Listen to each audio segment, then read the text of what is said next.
Remember that good readers use the details from the story to help you better understand what's happening, and the order of the events as they happen can help give you clues as to what will happen next and why characters make the decisions that they make in a story.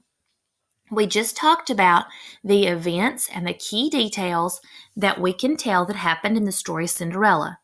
I can also tell the key details and the events that happened in the Koyoko story. Remember, at the beginning, the grandma begins by telling Koyoko her favorite story. In the middle, it talks about the story as they share details about Cinderella and the story they're telling. In the end, Koyoko thanks her grandmother for telling her the story, and she brags on her storytelling and tells her that she tells the story very well. So that tells me that Koyoko is very pleased with the story that her grandmother has told her.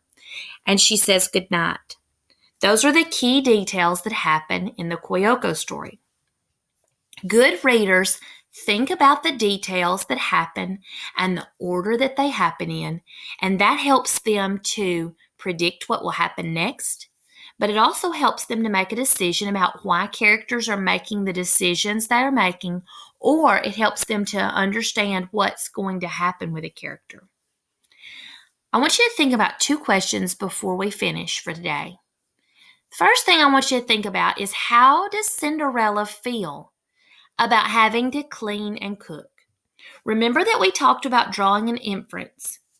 When I draw an inference, I'm making a decision about what's happening based on the details the author gives me in the story, or the pictures, or maybe the title that I see.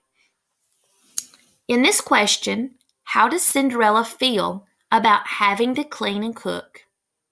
I can look back at the story and think about how Cinderella acts, maybe some of the words that she says, and some of the things that happen, and those can help me to make a decision about how Cinderella is feeling.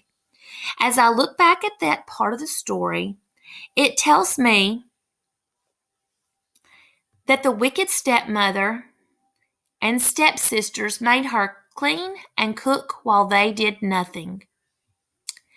It also says that they got an invitation to a grand ball. And the next part, it says that they did not invite Cinderella. It also talks about her having nothing to wear, and the stepsisters did. As I keep reading, I see that Cinderella says that she is sad.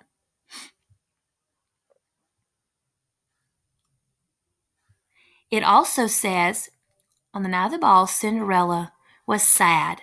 She went outside into the garden to try to forget about everything. When I read that part, I can understand how Cinderella is feeling. So I can draw an inference about how she feels about having to cook and clean while her family goes to the ball and does other things. It tells me that she is feeling sad, and she goes outside to forget about everything that's happening. That almost makes me feel sorry for Cinderella, doesn't it? So based on the clues that the author's telling me, I can read between the lines. I can understand how Cinderella is feeling. Another question I want you to think about is, why did Cinderella run out of the ball? Again, it doesn't tell me in the story why she ran away. But when I use the clues that I know from the story, I know that she was given a warning.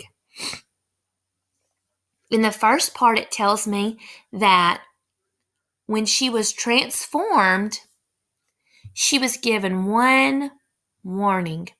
She had to be back home by midnight because that's when the magic would end.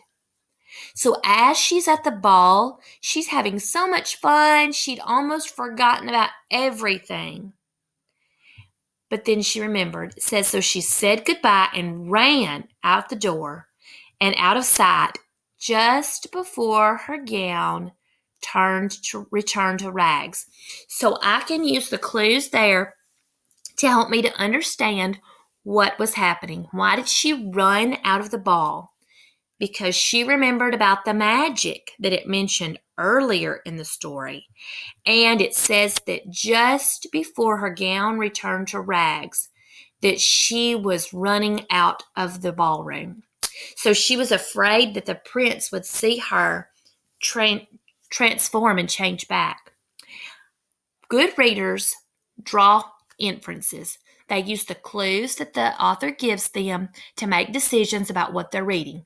Remember that an author may not tell us everything, but we have to use the clues that we have in the story, the way that characters act, the things that they say. All of those give us clues about what's going to happen or what will happen next or why things are happening.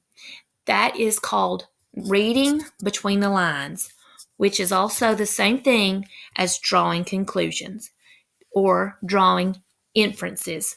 When we do that, it helps us to better understand the story that we're reading and helps us to learn a little bit more as we read. This week, we're going to continue practicing drawing inferences in other stories. I'll see you later. Bye.